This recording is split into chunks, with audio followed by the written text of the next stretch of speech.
Hey everyone, it's Imran back again. That throat's getting better as well. All right, call volumes absolutely exploding in this market ahead of OPEX today. So the term gamma squeeze became fashionable on the whole GameStop episode in early 2021. And that was when call buying on these like meme stocks that didn't necessarily make any money forced massive moves to the upside because dealers who got lifted out of call options had to then scramble to buy some stock against those calls, and they pushed the stock up, and then the calls expanded, and they had to buy more stock, and so on and so forth. And so that kind of led to these things called gamma squeezes. Now, 2 years on, obviously in 2023, we seem to be seeing the same phenomenon, but it's actually happening across the entire market and on indices like the S&P, right, which are much deeper and much bigger. And we think that the zero DTE contracts are playing their part in that because, you know, with not a ridiculous number of options, you're able to flip a dealer's book from long gamma to short gamma quite quickly if you buy enough zero DTE call options, right? And we are certainly seeing those type of flows over the last week as markets have ripped 3% higher. We did flag that last week. We thought there was a setup for dealers to get taken short on the upside. We didn't think gamma positioning was that long on the upside and it was going to evaporate pretty quickly. That seems to have been the dynamic that's played out over the course of this week. Over 1.8 million S&P call options traded yesterday, which is huge. It's a record and explains why vol has really been unable to go down on the way up as that much demand for optionality has come in on the upside. Now, apart from the flip in dealer positioning being vol supportive, we also see Nomura's chart. They put out VIX seasonality chart and basically talking about the idea that we've already had, you know, we had the March spike in vol that you typically get. We've had the sell-off into the summer, and we've kind of already reached the levels you typically reach in terms of the lows in vol that you get to in July. And then you would expect some sort of re-emergence of volatility going back up over the next couple of months, right? So that's what the seasonality would suggest.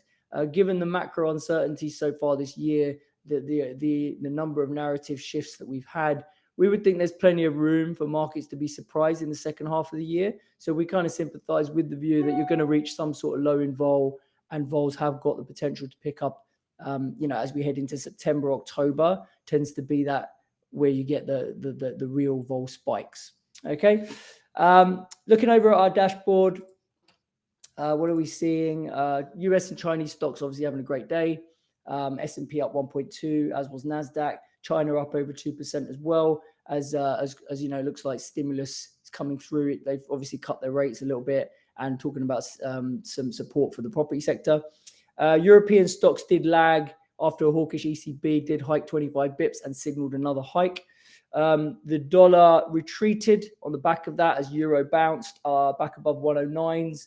And then that was obviously helping commodities as well. So we saw a bit of a bounce in gold, copper, and energy really flying. Nat gas up 9% and oil up 2.5%. The pullback in yields also helped gold, I would say, because, you know, you had the real yields move higher. We did see yields drift back a touch, and that, I think, was supportive of gold and why gold held that support level around 1930. High yield also saw a bid come back with the whole risk asset advance, and sectors were just kind of in line with indices, all up about 1 and a bit percent. Skew fairly stable, but it is at the lows. You can see here, percentile-wise, they are pretty much all near the lows, single-digit percentiles. And then precious metals skew coming down a little as spot recovered, and then natural gas skew also coming down back to zero. HYG skew was also softer as we look like we're seeing a bit of a break higher there, although it seems to be in slow motion, the move in HYG, because realize is still 5.5. And then in terms of implied vol, we said, you know, vols have found some support as the market is rallying. It's reinforcing our view about dealer positioning. Commodity vols were mixed, FX vols were stable, and bond vols getting hit again with TLT down a point. Lots of positive carry coming back. You see a lot of green here. And that was obviously realized vol catching down to what implies have already done. Lots of gamma expiring today across single stocks and index. We do think a lot of that gamma is to the downside now, though, and that might mean markets have got less support. Should the market turn south next week or next couple of weeks, a lot of the supportive long gamma on the downside may well go away, certainly in index land. We'll see how that plays out. Okay, now, if we look a bit, do a bit more of a deep dive in what the S&P vol market is doing, right? So more evidence that dealers are losing their gamma. So how do we monitor that? We the spot up, vol up dynamic. We would expect upside strikes on a rally to be offered, especially going into an OPEX and a big OPEX like June. You normally get natural supply from clients who sell calls every month. And we haven't, well, even if we've seen that, we've seen the upside strikes all higher on the week. You see lots of green here. The downside is higher by even more, but the fact that anything from 44 up to 46, 47 is all up on a fixed strike basis is giving us clear evidence that dealers were scrambling to get back some gamma, basically, right? And that's why these vol levels, whilst they did look like they were going below 10, are all firmly back above 10 on the upside. Okay, now back down near 4,300, we know there's that big JP Morgan collar, 43.20 for the 30th of June, which will provide some long gamma, but any long gamma coming from that 43 area for this Friday is about to expire. So that's not going to be supportive. Now, for vols to come significantly down, we would need to see realized vol remain pretty low, let's say 8 vol or below, for that front end to really come materially lower. Spot is looking pretty overbought here, due to obviously the shorts getting squeezed to kingdom come. We would expect some sort of pullback from such overbought levels, and for the market to take a breather. But what vol does in that pullback is going to be very telling, right? If in that pullback we get a pop in vol, it means dealers don't have loads of gamma on the downside anymore because a lot of it's expired in June. If we get a pullback in the market and vol just doesn't budge, it means we're going back to that JP Morgan collar strike, which is overwhelming the street's position and actually making the street long. And then the market is much more likely to stick down there and get stuck there for the end of June. So that what vol price action we see over the next week, if the market pulls back, should give us quite a lot of clarity into what is more likely to happen into the end of the month. Okay, and then if we look at our VIX stuff, VIX beta, VIX beta is something I track, and it seems like it is finally having a pretty material move. Okay, so you can see here VIX hasn't really moved. The VIX curve has been unchanged. VIX spot is actually up 80 bips with the S&P up 3% so far.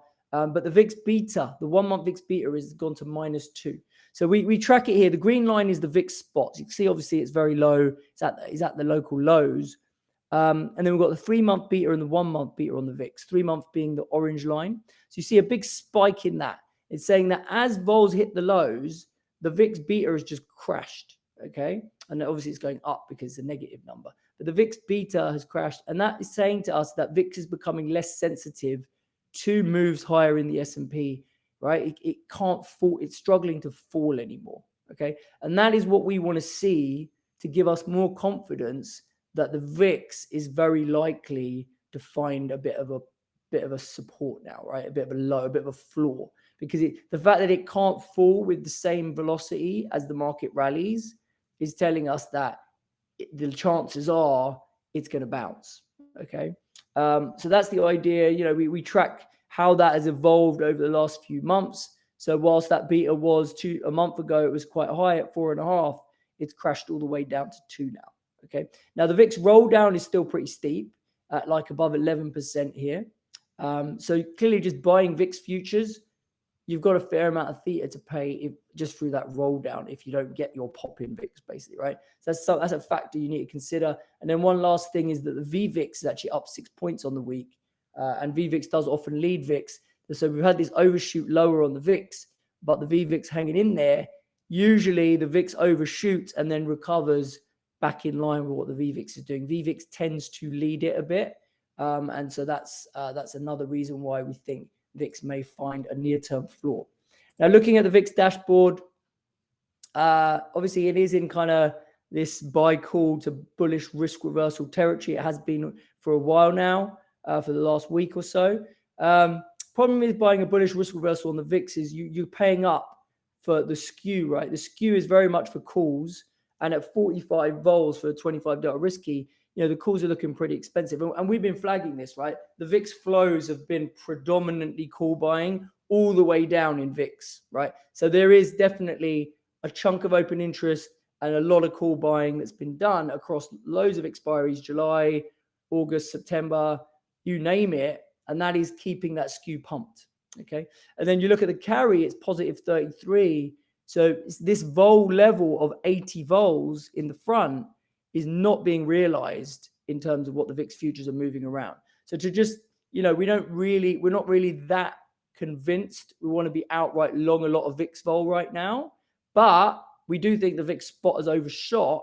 So how do we get long VIX delta without getting long too much VIX Vega by just buying outright calls that are not carrying and that are on an expensive skew? So that is the question. What is my answer to that question? So that is my trade idea for this sunny Friday in London. I hope you guys have a good weekend. Catch you all next week. Cheers.